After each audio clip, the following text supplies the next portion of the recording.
Hello, everybody. The big wave. I love the big wave. Hi, everyone, and thanks for being here with us. It's early, it's late, depending on where you are connecting from. And most important is, are you actually here with us? So, the first thing I always ask is if you're here with us, with David and I, feel free to say hi in the comments, and we would love to have to talk to you and to involve you as much as possible in the event. But this is the opening, obviously. Now, what are we doing today here? We are talking, of course. You see two talking heads about the language, from language to leadership, so to communication across cultures. And we have David here, who's an expert, and we have a lot of things in common. One thing, though, that we don't have in common is the birthplace, because David was born in an English-speaking country, unlike me. But David, so tell us, why are you here? Well, I invited you, of course, but why are you Yeah, here? thanks. Thank you, Daniele. And you invited me, but I think I maybe approached you first because I followed your work. I really love what you're doing, especially with the non-native leader, your podcast, and see you very active on LinkedIn, and really admire and respect what you do. And I think, to do that, I think doing a podcast is not easy. It's probably quite nervous at first for anyone, even doing that in their native language, in your mother tongue. But doing it in a second language must be even more daunting. So massive kudos to you first of all, and that's why I followed what you're doing. I thought, wow, that's so great what you're doing, and I think it's such a powerful thing because it reflected the work that I do with a lot of people. And yes, I've come from a language perspective, a language background. I work with non-native English-speaking professionals, helping them improve their language skills. But in order to do a job, usually, in order to improve their career, whether to communicate with people, whether that's clients or colleagues or whoever it is. But I've realized that it's more than just the language itself. It's not just about getting everything perfect, using the perfect word, or Oh, getting the yeah. grammar exactly right. So I know we're going to get into that in a moment, but Yeah, you are really bringing a lot of the monsters here to the table, the perfectionism, the fear, yeah, let's get them all out there. you name them. It's not Halloween, David. It's not Halloween. So, but there are many monsters indeed. Yeah, I know all of them very well. Absolutely. I mentioned earlier we have. I mentioned earlier we have a lot of things in common because you were born in England, but you don't live in England right now. So in a way, you had to go through the process that all non-native English speakers have to go through, right, David? Yes, right. And I have to correct you there a little bit, Daniele. I was actually born in Scotland. Oh, sorry, I man. grew Oh. up. I grew up mostly in England, so yeah, my accent is English. But yeah, you're right. I've lived abroad in other countries, so I've been a non-native speaker. If you want, first of all moving to France when I studied French and went to university, and I realized what it can feel like to be this kind of not speaking in your local language, having to navigate all the small things of life which normally you don't think twice about, suddenly can become a real problem. And if you don't speak the language, you don't communicate and get your point across, then it could be, I don't know, you don't get a meal, or you don't get the room you want, you don't get something, you can't function properly in your life or in your work. Exactly. So I'd like to explore this a little bit more, David, because I think it's something that everybody can recognize themselves in. So the connection aspect, right? There's more to language. There's more than language. There's more than it. Definitely, when we talk about being professionals, working and also living in a different country, right? And I always tell people not to make my mistake. So it's great that I can start from my own mistakes. I shouldn't do that. I should promote myself. Oh, yeah, it's perfect. I am not, of course. I will never be. And it's not actually the goal. So my mistake was I wanted to be the best, right? I wanted to speak the best language, to have the perfect grammar, the perfect vocabulary. And then, okay, once I get there, so I get myself certified, I get all the things that I think I need. Then I can start speaking up. And now we get all the promotions. And, this was me back in Ireland many years ago, trying to make it on the international stage in a large tech corporation, multinational, right? But that plan, luckily, that plan never worked out because I got stuck, despite me trying to get perfect at language. I got certified, but I wasn't getting where I wanted to. So promotions, interesting projects, and all the things that take your career forward. So I had to stop because that was not the right course of action, and I realized there was more to it. That is exactly what we were talking about, the connection aspect, right? And this is what I tell people. So don't make that mistake. Focus on connection, which is the most important thing. I've seen it countless times with people. If you plan towards connection, so networking, engaging in a conversation despite not feeling ready, that's where beautiful things start happening. Now, I'd love your input on this, David, both from your professional aspect, so what you do day in, day out with non-native English speakers, but also from your personal experience, if you will. Yeah. Yeah, sure. And definitely I'd be happy to answer both of those. Okay, so professional and the personal experience there. But first of all, can I ask you, you mentioned that you realized that wasn't the way to go. What was it? At what point did you realize that? Was there a specific pivot point, or was it you saw something else in somebody else? What happened to me was I was getting compliments. So, oh, well done, or job well done, Daniele, or yes, this is what we needed. Okay, this is perfect. And then around me, people were getting less compliments, but more like promotions or traveling around to meet clients or being invited to interesting projects. So I started, there must be something wrong here, because if I get compliments and then people around me get to progress in their career, etc., there's something more. And that was my turning point. So I actually overheard people once at a party, at a social event, talking about me, the fact that I was invisible. Yeah. So everybody was happy with the work I was doing, but I was not going forward. I was not putting myself out there. Therefore, clients and higher management didn't really know me. Yeah. So that was my turning point. The moment I went, hey, wait a second, there is something more I need to work on, because language itself, I mean, I have certification, I can speak, I can do anything with the language, I get complex, but there was something more. Yeah. And this is that was my turning point. And this is the turning point I try to create with my clients today. Now back to the question. Now I want to okay, my aspect. Well, at first I would say that it's really very natural to do that. And you want to, let's say, for example, you want to visit a country. If you're starting a new language, you might want to, I'll just learn 100 words or 1,000 words, or I'll just, spend 2 weeks or 3 months or however long it is.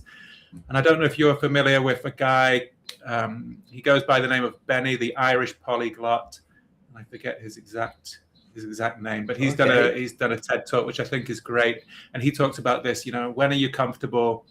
And most people will spend far too long in the preparation phase thinking they're going to get comfortable. But by not taking that step into the kind of uncomfortable and jumping in, they're really slowing down their progress. If you just jump in a bit before you're ready, and it's easy to say, and maybe in non-professional context, it's easier to do. But still, this is going to make you advance much more quickly.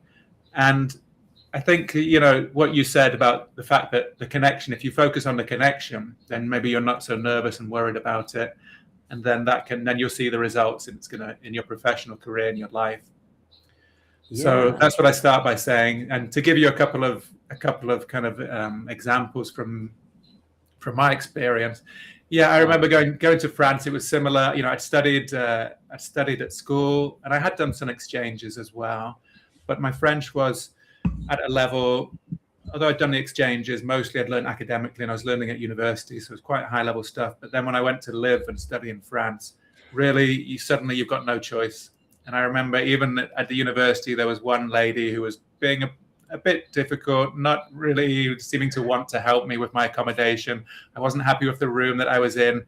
So, so I had to sort of fight. I'm going to say, okay, I'm going to use my best French, even if it's flawed and making mistakes, but I'm going to make it very clear that I'm not backing down. I'm going to keep going. Absolutely. I assert myself. And, eventually I got what I needed. And it left a mark on me. I was like, okay, I can do this. Even if it's not perfect, I can get my point across. And that may have been a difficult situation. But even if you're talking about making friends, making contacts, influencing people, I think, as you say, it's about connection. Yeah. And it's great, like the way emergency situations or difficult situations push us to actually get out there and do things that you wouldn't normally do. Oh no, I can't possibly talk to that lady. But then when you're forced to, because the alternative is living in that okay, I wouldn't say bad words, but living in that environment that you didn't like, that was the alternative, and obviously you needed to take action there. And so that is exactly what forces us. And so I always like to say and think that if you manage to recreate that emergency situation, that high stakes situation, in a safe environment, but at the same time putting that added pressure. So, for example, one thing that I love doing with my clients is using timers, right? So Nice. to deliver a speaking task, we add the timer as an element of pressure, simply because you recreate a real environment where you don't normally have 2 hours to get your points across, but perhaps you have 30 seconds, 1 minute maximum, given the attention span we have these days. So you have to add that element of pressure, in my opinion, which was exactly what happened to you, the added pressure, because you wanted to change your situation. So you didn't have that impeccable French, I'm sure, but at the same time you were forced to communicate and eventually solve your problem. So I think that's one first. The first takeaway, I think, is yes, recreate. Well, put yourself into an emergency situation, real or recreated, but at the same time, that's one good way to start improving, I think. And so Thomas, it's great to see you here live with us. So thanks for your little comment. It's always a pleasure. And I want to take the opportunity, if you are watching here live, I know many people will watch this later as a recording, but if you are here with us, say hi. I promise we will be nice to you. At least I will. Well, I think David will as well. I won't bite. Is a nice person, absolutely. Now, moving on, right? So we mentioned at the beginning, I mentioned that we have many things in common, and one of them being culture shock, because you moved to a different country, and the beauty of it is it doesn't matter what language you speak. When you start living somewhere else, you experience the shock. It's interesting because many people think, for example, right, you were born in Scotland, so you were born in Scotland, but I'm sure there is this thing between among people who are not native English speakers, that sure, he is a native English speaker, so if he goes to America, he has no problem because they speak the same language. But in fact, it is not only down to language. And if you go online, it's full of videos of English people moving to America or Americans moving to Britain, talking about culture shock, right? So it's not language, David. What is culture shock then, if it's not language, right? Can you? Yeah, I have an opinion, Good but question. I'd love to have yours first. Yeah, again, maybe I can just give you my own experience. And I was listening to a podcast the other day about the cultural quotient we know about IQ and even EQ these days. So this is CQ, and it's interesting. And they were talking about, okay, culture shock can have two aspects. It can be what most of us understand by culture shock, which is you see something completely different, which is just something you're not used to, and you think, oh my goodness, how can they do that? It could be something small or something big, something that throws you off. So yeah, to give you an example, coming into Thailand, maybe people in families in their houses may sit on the floor eating rice, sit cross-legged, and if you're expected to do that, if you're not used to it, it can be quite difficult to get in the position and uncomfortable. You're thinking, oh, what's going on here? So that can be quite a shock.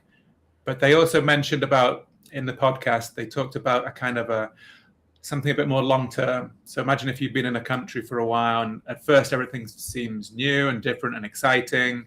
At least it did for me. But then maybe if you get out of the holiday, you start working somewhere, and you have to do things which you're not used to, which takes a bit of extra energy, a bit of extra concentration. It can be really draining.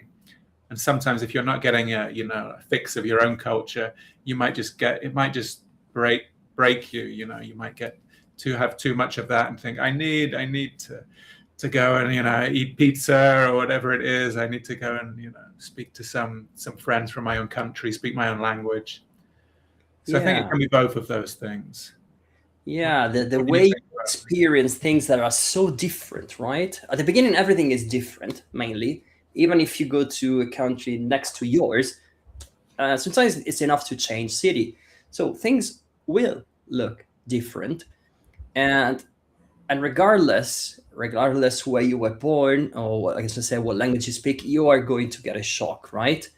And for me, there were many instances when I moved to Ireland, things looked different. Well, they spoke a language which was different from the one I had studied, for one, because the pronunciation, the accent was different. And so I had to adapt.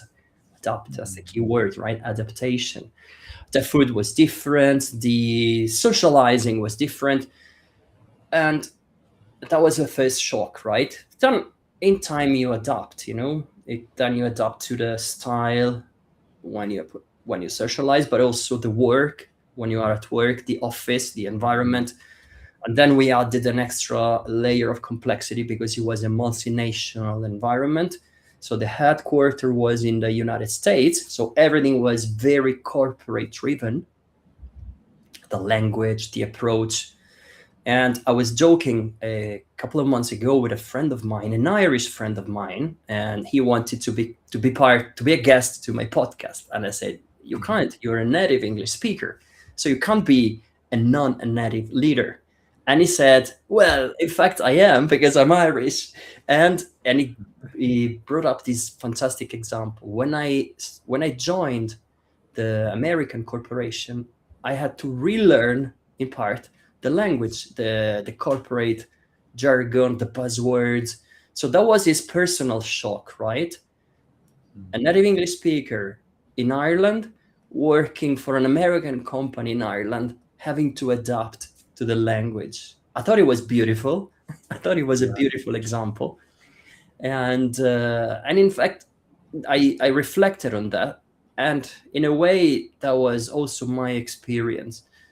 Obviously, coming from a different background, language-wise, I had to adapt twice, the local version of English, but then also the corporate version of English. So, well, long story short, I had a headache every single day. Basically, it was hard. But then, like we talked about moving abroad for other than holidays, of course, for living, for working. And then, one day you go back home and everything is a piece of cake, right? Because you're back in your own country. Well, right. Or you might think so. This is when we experience something known as the reverse culture shock. I think if you've been away long enough, because when you're away in a new culture, of course, you do adapt, as you say, but you don't really think at the time you're changing. But of course, you are changing, and you only realize how much when you go back to your previous culture, country, and you expect everything to be the same, and you're just going to fit right back in. And then suddenly you're seeing things with different eyes, right? A little bit. And yeah, you remember, you know the language. It's not like you've forgotten that, and you're probably pleased to see and reconnect and do lots of things. But still, at the same time, usually you'll think, okay, wait a minute. You'll question things maybe, where everything was just before, this is the way we do things. You might think, well, why do we do things this way? You know, there's another way to do things, which is okay. If you not see it, you can do it in a different way. Yes, but if you suggest it to many people, you know, back there, if they've not had that experience, they might look at you and think, what's happened to you? You know, you've gone native. Exactly. And I suppose it also plays with your identity at a deep level, because like first you start questioning, so before leaving my native country, was I also, I don't want to say like them, but you know what I mean? Like, was I, for example, did I have the same habit? Was I in the same sort of, into the same way of socializing, etc.? So that's the first question. And then you start questioning yourself, because I'm sure when you are abroad, we all experience it. You don't feel like you fully belong, right? And there's always that thing that you are the foreigner, even after many years. And this is, everybody I've spoken to has confirmed that. You always feel a little bit like a foreigner. But then you go back to your native country, like, for example, in my case, and I don't want to say that I feel like a foreigner here in Italy, but at the same time, I can still feel there is something that doesn't quite click. So I don't know. To me, it's more like an identity question, and is a constant mindset. So I'm trying to quieten it a little. So I don't want to go around to people and say, hey, can you do that differently? Oh, but you know that you can do that in another way. Oh, there's another way to handle traffic. There is another way to cook pizza. There is another way to prepare pasta. At some stage, you just stop, because you sound really annoying, to be honest. Yeah. And but you know, now you've got that perspective. You've got both perspectives. Maybe you don't exactly fit in either way, but do you think does that help you then with your work, and you know, you can relate to people? Yes, I think the more you explore, the more you talk to people from different nationalities, from different backgrounds, and the more you're ready to explore with clients, with groups, because you become acquainted with those dynamics. And in a way, I wouldn't say it's easier. It's probably not the right term. But at the same time, you realize that these are some patterns you have seen before. And so if someone asks me, I'd like to work in a multinational environment, I know what it implies. Yes, language, of course, we're talking about English. We're talking in English here. But it's not only language, right? We have more. We have all these cultural layers, nuances, humor, you know. And so I want to take the opportunity also to say hi to everybody who has joined. Jane, Marco, Alessandro, Thomas, thank you very much for being here with us. And Thomas has a great point here, right? So you see, Thomas is, just to give you a bit of a background, he's from Singapore, but he lives in China, and he's worked all across Asia. And also he's worked a lot with Europeans, right? And you see, he's worked with companies from UK, from the US, from Finland. And yeah, I still found their English styles surprisingly challenging, right? So back to the point of language, and back to the point of the way people use the language. And I agree with Thomas, right? So the more you talk to people, the more you find their styles challenging, but that's also the beauty of it, in my opinion, because you get to, you get to share with people. We have one common language, right? English. So you have this incredible opportunity you can share with people from all over the world, really. Yes, it is challenging, but in a way, it's the beauty of it, right? And again, I'd love your input on this, David. So you've been around, and you're familiar with Asia, of course, because you live in Thailand. And so I'd love for you to reply to Thomas. You might have more to say than me. Yeah, well, I think maybe I'll start my reply with referencing to your post the other day, and you said something about, English is the language we use, but what English, and whose English, we could say. And language, I would say, is something which is always evolving. It's easy to forget, but the English language today is not the same it was hundreds of years ago, and it won't be the same in a few hundred years. It's a constantly living thing which comes from the way that we use it. And yes, there might be grammar rules which have come and been agreed upon more or less and written down, probably argued about in forums still to this day. So it's not something which is fixed. It's more of a living thing. And if you can connect with people from all these different backgrounds, yeah, it might be challenging at first. You might not be used to the way they express things, but you can learn from them. Yeah, you can ask questions. As long as you can communicate and you can connect, then that's the best place to start from. And then you can build these strong bonds between each other by using language as a tool, which, that's really what it is at the end of the day. Absolutely. Language as a tool. How are we gonna get? We're gonna talk a bit more about that. And so, yeah, I'm glad to see people are interacting. And yeah, we touched a crucial point.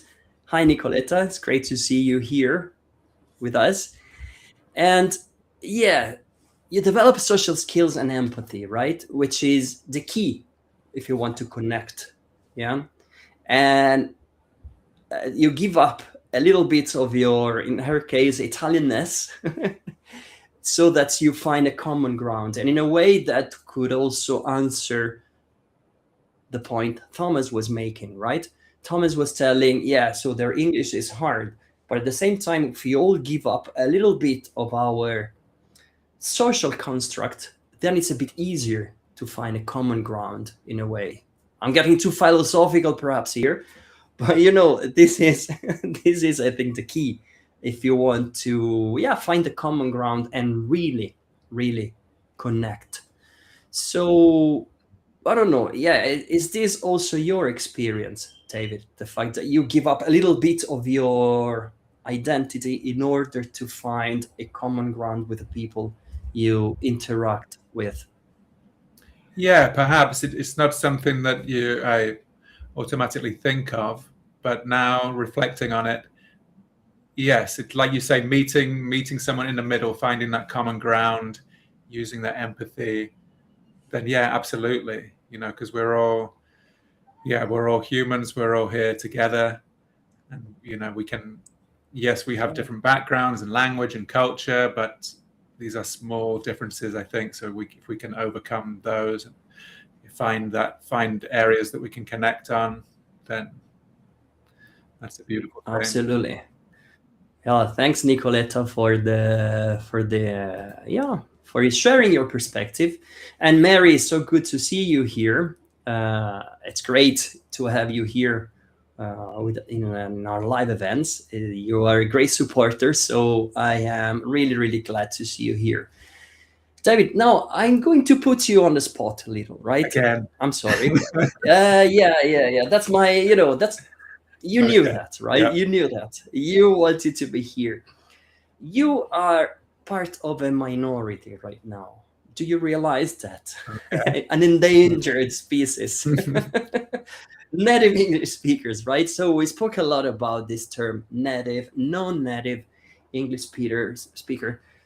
Now, the fact is that English has become a global language, right? And there are, I can't remember the latest statistics, but over nearly 3 billion people who use English every day. And only a percentage of them were born either in Britain, Australia, South Africa, the US, New Zealand. So native English speakers are a minority. And this is what I tell people when they come to me and they say, oh, like someone was born in England, they have all the advantages because they can work, they can speak globally, and, they were born with the luck. Or, oh, they're Americans. Yeah, of course, they can lead a multinational company, they can manage because English is their first language. And what I always say is, but look, even these guys have to adapt because business nowadays is global. The market is international. So you have people from, Singapore, Italy, Egypt, different countries, and they all use English. We all use English. So you can't talk like you talk to your mates at the pub because people from the other side of the world wouldn't understand you. So now we have the native speaker with us. We have David, right? So how much did you have to adapt here, David? I'm genuinely curious to hear your perspective on this. Yeah, thanks, Daniel. I think Daniele, I should say. Sorry, I'm now even pronouncing your name with the English accent. But yeah, it's a really important question. About adaptation, right? I'm not down the pub anymore. Yeah, I think for me, naturally, it's something that I've done coming through training as a teacher, doing it as a second language, as a TESOL and TEFL teacher. You need to connect with your students. You need to make sure they can understand you. So that could be, really slowing down for lower level students.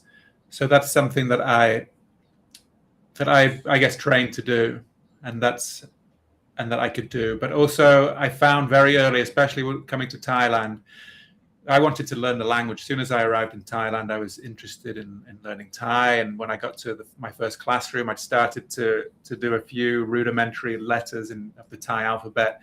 So I'd sort of practice those with the young students on the board, and they would laugh at me in my attempts and see me getting things wrong. And I think that gave them, you bring yourself to the level. It's not like setting yourself up as I'm the master, I'm the owner of the language. I think we're going to talk about this term non-native or native English speaker, but I don't know how. I'm not sure exactly how you express it in Italian, but here in Thai they say "Jiao Kong Pasa," which is you're almost like the owner of the language or the master of the language, which again might be descriptive, but it's maybe not fair. So yes, we can say, listen, yeah, I may be the owner or master of this language. I may be a native speaker in this, but I'm a non-native speaker in something else. So I'm just a normal person. Look at me making mistakes. I don't mind. So you can do it, and this is how you communicate. We make mistakes. It's imperfect. I think that's exactly. Yeah. Yeah, Remind me of the question again. Well, I agree with you anyway. It's all about adapting, right? And you spoke about the fact that obviously your training helped you in a way find a way to adapt your language to all levels. But also even people who didn't go through the training, right? And for example, talking about my experience when I was in a multinational company in Ireland, and an Irish manager had to communicate with me, but also with someone from France, someone from Poland, someone from Romania, Brazil, etc., etc. So in a way, you have to learn to be less direct, for example, which is one thing. Like you might shock people, and you go straight, straight to your point, very direct. People might get intimidated, even if you don't mean any harm, but that's the reality. This is what happens. So they need to learn how to soften and at the same time make the message accessible. Otherwise, we go back to the problem that Thomas mentioned earlier, the fact that the English styles, it's impossible to get. So I always think everybody has to adapt, and everybody, regardless, these days, we have one common language, but yes, which English? Whose English, right? Some people call it Globish. It's an Right. interesting concept, perhaps too simple, too simplified, but it's an interesting concept. So it's this language that everybody can understand. And so, and I love the fact that even people who were born in America, in Ireland, in South Africa have to adapt, you know? If they Yes. if they want to work on an international stage, you know. Yeah, thank you. Yeah, so to come back to that point, I would say, yeah, as native speakers of English, which has become such a standard language of communication, yeah, I think sometimes we are less aware. You know, if we haven't gone through this process of maybe trying to learn another language and living in another country, another culture, we might just forget that where people are coming from. And so while it's probably it's difficult, and you'll know better than me, better than most, you know, how challenging it can be. But actually the skills that you pick up along the way, and maybe I don't know how much you've thought about this and how you grow and develop as a person, your awareness in communication makes you a better communicator, I would say. And so I think native speakers of English can learn a lot from that, and can, you know, I think next week or in a couple of weeks, I'm doing another LinkedIn Live, and we're going to talk about cross-cultural communication, which is really connected with this. And there's a couple of books we reference. One is Robert Gibson's Bridge the Culture Gaps, and he talked about all these kind of situations where people can cross, cultures can come at different angles, and there can be hiccups and mistakes. And, you know, in business, that can end up costing millions, if not more, dollars and euros and whatever currency you're working in. But it's serious money, so it's definitely worth investing time and effort and resources into making sure that people are aware of the different cultures and how we interact. And I have to say also that when native English speakers try to learn a language and go around and they travel and they try, people in those countries don't really help them, because the minute they learn you're from England, they want to speak English to you. So come on, give me a chance to practice Italian, Spanish, Thai, whatever. Yeah, I want to try. Yes, I am from England. You can speak English, but give me a chance to practice the local language, please. So this is an appeal I would make to the non-native English speakers worldwide. So give them a chance, you know, if they want to travel and try to speak Italian, let's try to do that. And in your case, if you want to speak Thai, I think people should support you. I don't know. That's an interesting point in my opinion. Yeah, whatever you guys travel, they always try to switch to English. It's not fair, you know. They shouldn't, and people shouldn't do that. We also have Wesley from Malaysia, so we are getting more and more global. Great to see you here with us, Wesley. It's a pleasure. And now we mentioned a lot is native speaker versus non-native English speakers, right? It's very cliche. It's a buzzword. I don't know how you want to define it. And I don't particularly like the definition. Now you might wonder, I called my podcast The Non-Native Leader, right? So have you turned insane? Mm-hmm. And I want to give a little background why I came up with that name. The first time I came across the definition of native English speaker was when I was looking for a job for English schools, right? That the job postings were native speakers only, or you have to have a British accent, or our students only want American accent. And to me, that sounded a bit, trying to find a polite word here, but a bit off-putting, right? A bit off, yeah. Exactly, because in a way, like I have certified myself to be a teacher, and I've went through the process of learning myself, and so I can empathize with the students. And I'm a professional, so I know what I'm talking about. Sure, I do have my accent, but I actually know the language, I know the grammar. So why should you discriminate? Is it a marketing thing? Is it that people want to erase their accent and become fluent British speakers, so they don't want to learn English, they want to learn British, or they want to fit in, not belong, fit in an American multinational, so they want to learn the American accent. So it's all started from there, right? And for me, applying for the job anyway and getting the job in English schools. So, do you realize I'm not a native speaker? Yeah, but you seem to know what you're talking about. That was my whole point. But then the second thing came, and it was, but do you mind if we change your name? So, because your name is Italian, so can we call you Daniel? Can we call you Dan? Can we call you whatever? And so that was the second point, right? Because Danny. exactly, I'm not native speaker, so they have to change my name. So at some stage, I kind of rejected that because I don't think it's fair. And at the same time, I decided to use that as a name for my podcast, because just to flip the approach. So we're all non-native speakers in a way, but we can work globally and internationally. So all that said, I'd like to have your opinion, right? Because we talk a lot about native versus non-native. So what is your opinion on this, David? Yeah, thanks, Daniele. I wanted to ask you about that as well, and it's something that I've used. I use it in my headline because, although I think just for simplicity, for me, it's still the most widely recognized term. So in terms of reaching the people that I want to reach, that's why I use it. But I do understand people who say we need a better term.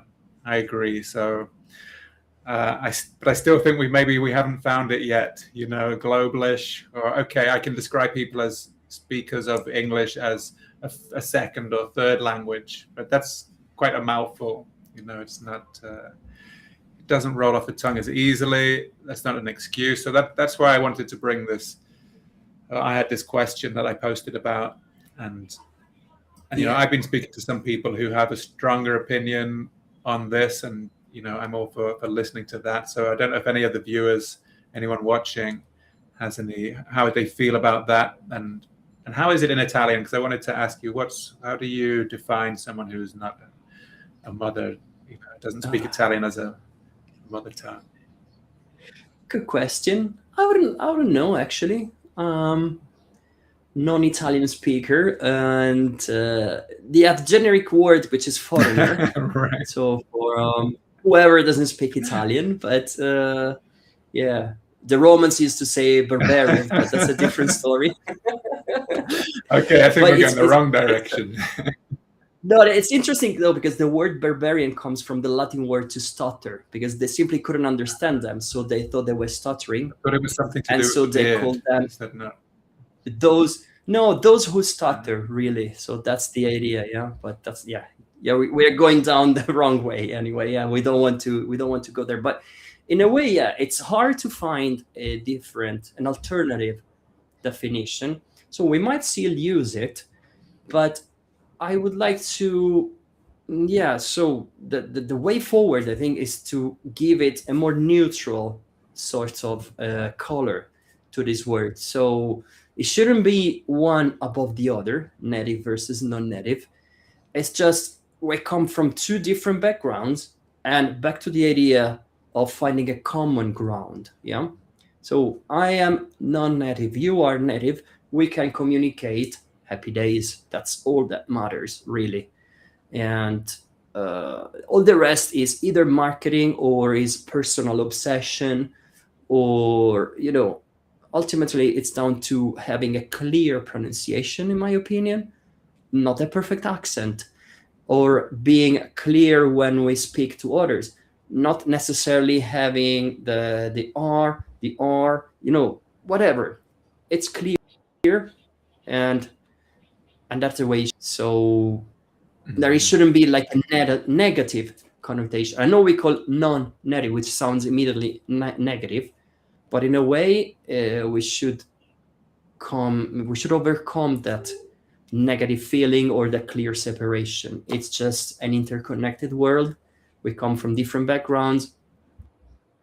let's communicate, let's talk, and let's work together, and let's find a common ground. So that's my personal opinion. Yeah. So we'll keep using it. I'll keep using it, but I want to go over that negative bias Yeah. that doesn't really help us anymore.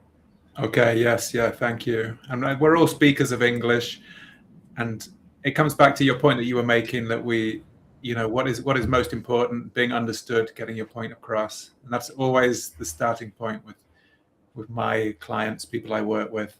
And from there, yeah, we can move. It's like, okay, do you want to be more effective? If you're in a sales meeting, do you need to be more persuasive? However it is, I'm not going to say to someone, oh, you need to sound more British. Or, I might, say this is the British pronunciation, and this is the American pronunciation. And now, because I've worked abroad, I'm less. There's even some words that I even start to use the American pronunciation, and I get mixed up. I'm like, is it schedule or schedule? I can't remember which is which now. So does it matter? Probably not. No, exactly. So yes, I think that is really the way it should be. We find a common ground, and yeah, in a way, there shouldn't be like a negative stigma or bias. It's just we're here, we come from different backgrounds, so let's talk, let's influence, let's lead, which is this is the next point, and these are the words, the concept, the ideas you touched on, David. So now I think we are going to reveal the secret here, right? So how do you lead? How do you influence? How do you sound authoritative in a language which is not your first language, right? So, because people study English, they go through generic English course, but then are they really able to lead a meeting? Are they able? Can they go out and present in front of an audience? My opinion is no. You need other skills on top of that. Some of them are the same that you would need in your native language. So if you're Spanish, you want to present in Spanish. It doesn't mean that because you were born in Spain and you can speak Spanish, you can immediately present in front of an audience, right? Mm-hmm. So you would need to learn certain skills. Now, add the extra layer of the second language and things can get messy, right? So what's the secret, David? I have my personal, I have a couple of ideas, but I'd like to have your secret. Tell people, come on. Yeah, for my secret, I often use the analogy of football team. I'm a great football fan. Yeah, I believe you are as well. So it's like when professional football players play, they practice and they play the games. And people often talk about match fitness. And yeah, having match fitness, how do you get that? Well, you get that from playing matches. So if we compare that to somebody going into, let's say, you have a lot of English meetings. You're a manager, you're a senior manager, you have meetings with your team. Those are the matches, we can say. And you need to have those matches. And if you don't have them, then you're not going to get to a certain level. But also, players will train in between matches. You don't see any professional teams not training, not doing the training before. And so that's what I view my work as with them. So come to me, we're going to set up role plays, we're going to do situations. I'm going to add, when I first speak to people, very open and really assessing their level, where they're at, and meet them where they're at, and then gently guide them and gently push them to get towards, more confidence, more clarity, all these skills, and doing them in English, because as which is not a first language for them. So it's about, these are like training exercises we're doing on, and as you mentioned a timer before, that could be one element. It's like, okay, here's do it in 45 seconds. Okay, that's great. Now we'll do it in 30. And these are kind of false, exaggerated situations, and they get to know me, so it's not that they're that scared, but it does put an extra bit of element of pressure on them in that moment. And by training in this way, when they go into the situations themselves, while it's not actually a match, they need to have those situations to get that match fitness. But that's the best preparation that I can do with them. That's one way. I hope that makes sense. Absolutely. So Coach David, yeah, Yes. sitting on the bench and guiding players. Yeah, I can totally envision you there. But I think that's a great approach. So simulate the situations. And in my case, also what something I find really, really interesting and useful is to create those simple structures, because one of the main challenges is for people who have to go through an extra level, so thinking in their native language, translating in their mind, and then delivering it in English. So that creates an extra layer, right? So everything slows down. Possibly you get latency, you get this brain overload, because you are trying to do too many things at the same time. You're trying to think, translate, think again, perform.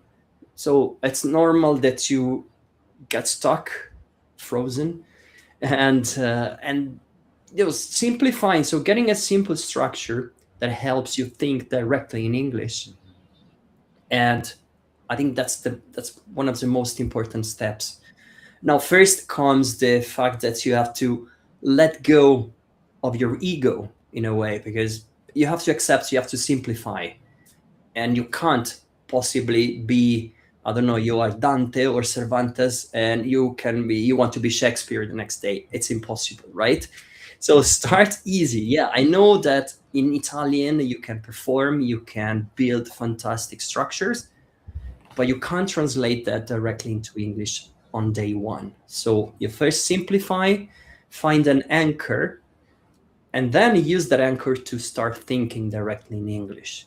So simple grids like simple sentences, then you use linkers to connect them, and then you use linkers to connect sentences one another.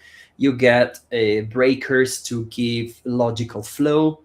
So in a way, you start creating a new map in your brain that then you can fill with simple English words, simple English sentences, and then in time you start using them more and more effectively. So I think that's the key, to start thinking directly in English, because that's probably what changes the game for many people. And Yeah. talking about game, I think someone loved your analogy.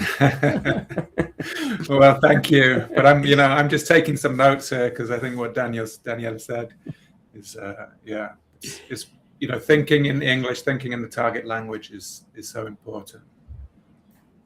Yes, but it's not easy, and they say that you realize you start doing it when you start dreaming in English. So you have your first dream in English, Right.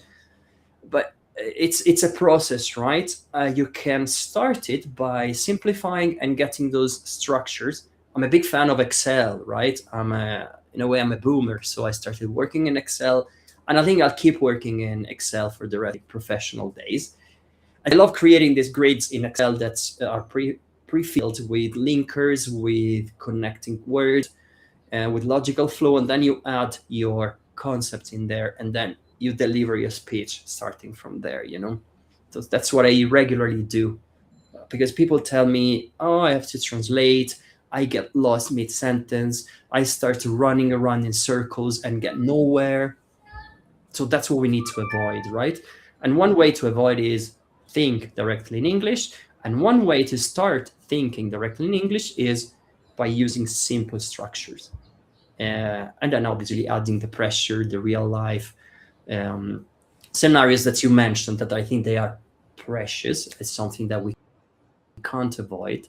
And so whenever he tells you timer, don't get angry at him. It is the way to go. And I 100% agree with you. Simulate the pressure, right? It's the best way, to be honest.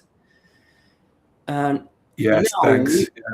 we are getting a bit late. I so Indeed. love the conversation that we went a bit over the initial allowed time, but I think it is interesting, David. Now we'd like to bring this to a close, right? So if we had to, I don't know, I want to ask you about key takeaways, right, from our conversation, David.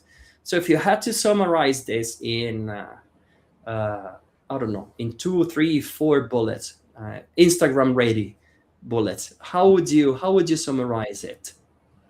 Yeah, I'd say first and foremost is it's about connection. So think of the person that's in front of you, and don't get too hung up on perfection or grammar.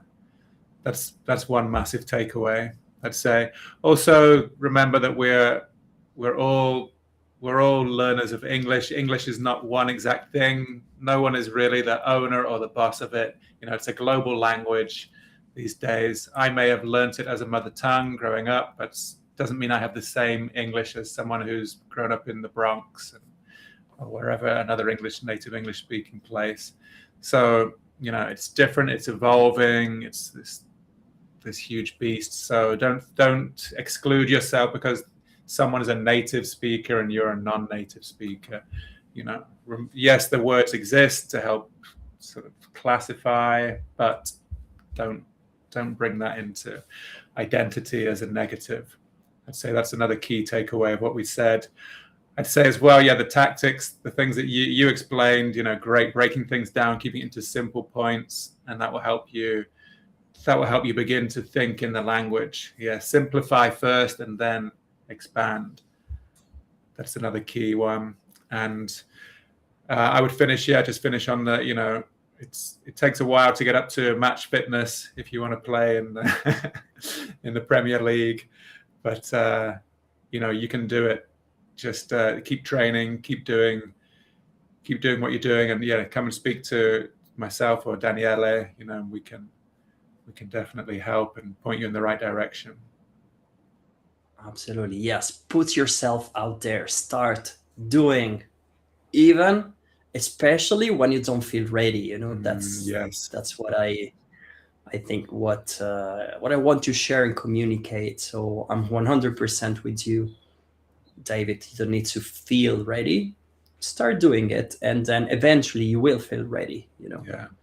That's the ultimate promise. David, this has been a great conversation. Now, if people want to connect with you, where can they find you? So just a quick reminder. Well, probably the easiest way is on LinkedIn. You can just search for David Stirling. That's Stirling with an I, like the Scottish town, Stirling. Or you might see it as David H. Stirling. Or they could check out the website, which is it's careercommunicationcoach.com. Perfect. Thank you, David. I hope I didn't put you too much on the spot. No, it's been a pleasure. Really enjoyable. The opportunity was too big. I couldn't possibly miss it. So thank you very much for being here with me. And I want to thank everybody for being here with us. Mary, Wesley, Thomas, Marco, Alessandro, and Jean. And everybody who was there listening and watching. It's been a pleasure to be here with you. And I want to thank you for your interaction, and also Nicoletta for your interaction, your messages, your perspectives as well, your stories. I think the more the merrier. So I will see you in the next live event. And David, thank you very much again for being here with me. It's been a pleasure. And we'll see you around. Thank you so much, Daniele. Really appreciate it. Thank you, everybody. Thanks for having me.